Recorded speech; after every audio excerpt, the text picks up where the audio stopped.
Yes, as mentioned, while we laud the efforts of the DSWD na mapabilis through digital payment, talagang napakaganda. Salamat na naisip nyo to through your Digital Relief Agad PH program.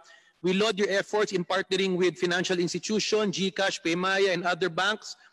However, based on estimates kasi, as mentioned earlier, that as of July 3, nag-start po yung digital payment, Mr. Chair, 101,000 pa lang ang naka-receive, as mentioned on record now, coming from Makati, Quezon City, Caloocan. My point being, Makati, Quezon City, and Caloocan, with all due respect to these areas, is not the Philippines.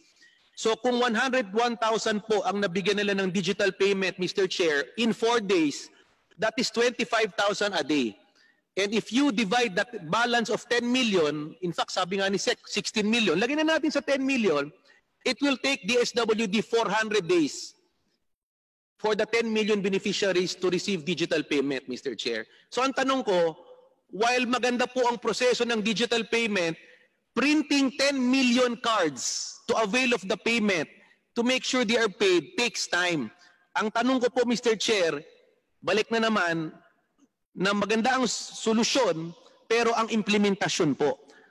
Paano nila mai-implement na mabigyan ang sinasabi nilang 16 million, kasama na po yung 5 million na na-mention yung Mr. Chair na qualified na hindi nakatanggap? Deputy Speaker, ang sabi mo po ba ay 400 days? Hindi, kasi Mr. Chair, ang computation ko, sabi po ni Yusek Amy, na as of today or yesterday, 101,000 na po ang nabigyan. Based on the press release, nag-umpisa po sila July 3. So kinumpit ko, in 4 days, nakadistribute ng 25,000.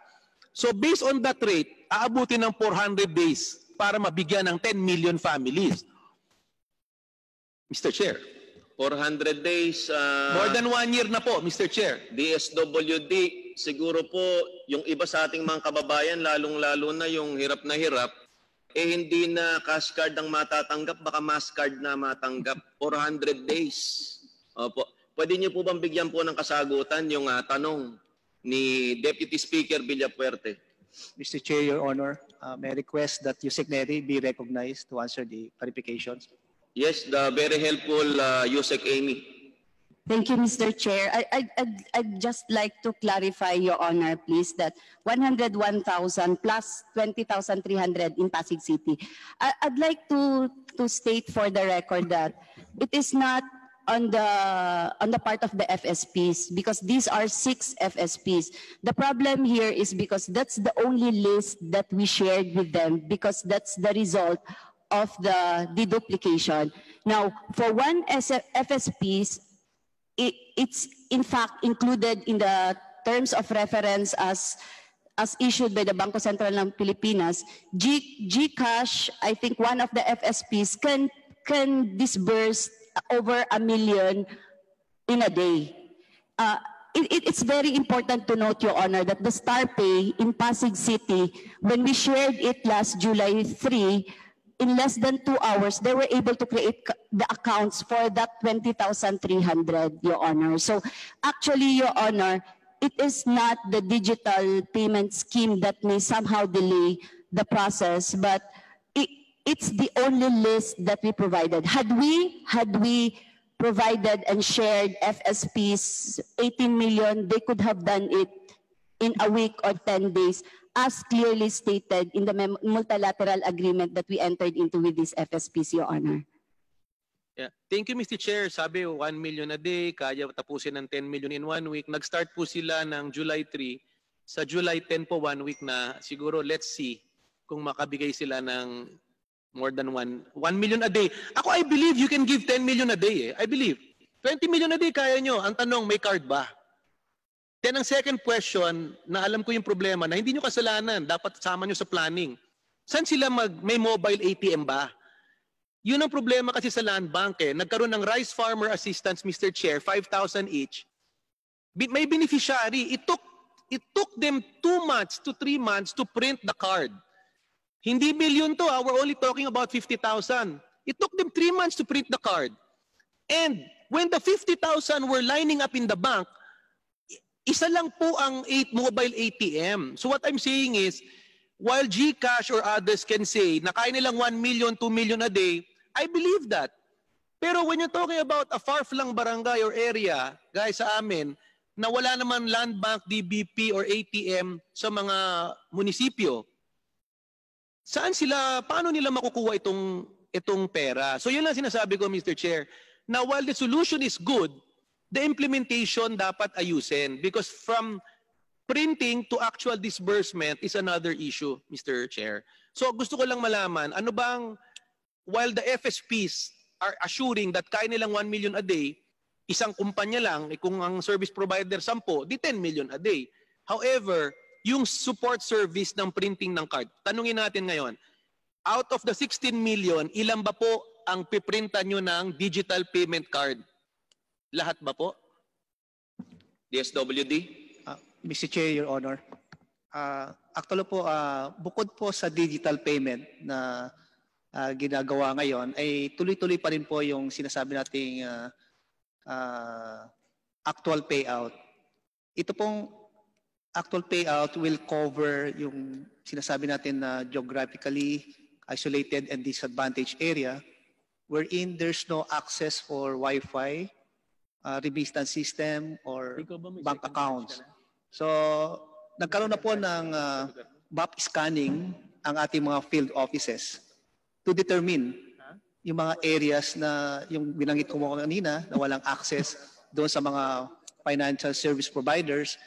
At ito po, katulong po at katuwang natin ang AFP and PNP para puntahan yung mga kababayan natin na nasa mga lalayong lugar. Dahil napag-aralan na po namin yan, na talagang kailangan puntahan po natin yung mga kababayan natin na hindi maaabutan ng digital payments. So with your permission, Mr. Chair, Your Honor, may Yusek Neri be recognized to further expound on the digital payments, Your Honor.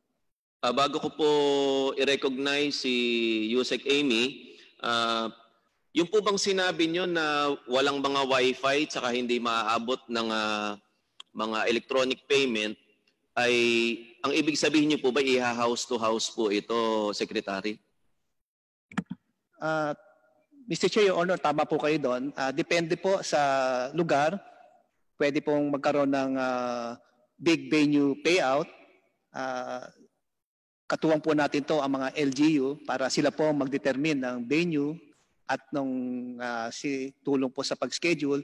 At para naman po sa ating mga senior citizen at yung mga PWD ay talagang obligado po nating puntahan yon sa kanilang mga bahay-bahay dahil baka, alam na po natin yung mahirapan sila pag nagpunta sa mga big venue payout, Mr. Chair, Your Honor. Mr. Chair, maraming salamat, Secretary, at mukhang magandang diskarte po yung house to house natin. Iyan na rin ang naunang pinakiusap ni Speaker Cayetano nung umpisa pa lamang ng SAP na kung maaari i-house to house para yung mga tao hindi na lumabas ng kanilang mga bahay at hindi na magkahawahan sa COVID. Yes, Deputy Speaker Villafuerte. Mr. Chair, para marami pa kasi yung katunungan na topic, may we just ask you, Sec Neri and Sec Rolly, to submit the digital payment scheme so we can help them. We're here to help them. And secondly, I would like to think, maganda po yung plano ni Sec Rolly. That's my point, na while merong digital payment, dapat sabay yung house to house. At marami pang iba. May house to house, may digital, at dagdagan para mapabilis. Yes, Yusek Amy. Thank you, Mr. Chair. I'd just like to clarify that there is really no need for the production of cash cards because these service providers, if those beneficiaries who have mobile phones, they will receive them through text message and they can access either if they want to cash it out to all other partner outlets of these service providers such as Mlolier, Palawan Express. Now, for those without mobile numbers, Your Honor, they created an e-wallet account for all these beneficiaries and there is a website, https://sap2.com.ph in which these beneficiaries can access through website their names there with their reference number. However, what about those beneficiaries who cannot access the website because they don't have internet, they don't have computers at home. That is, we agree with Deputy El Rey that these are exploring all possibilities. So what happened to these beneficiaries? In coordination with the field office, DSWD, and the local government unit, these beneficiaries can access their website because the financial service providers will set up a center where they can use mobile phones, computer, and laptops. For hard-to-reach areas, in coordination with the LGU and the DSWD field office, such as in Pasig City now, StarPay has already set up a mobile cash-out center, meaning the StarPay and its partners will bring the cash-out center, the staff, the money, and the computers in the area that can service more beneficiaries, while the LGU will provide the covered area security information drive. This is actually a collaboration of all agencies, service providers, and the local government units, Your Honor. Mr. Chair, Your Honor. Yes, Secretary Bautista.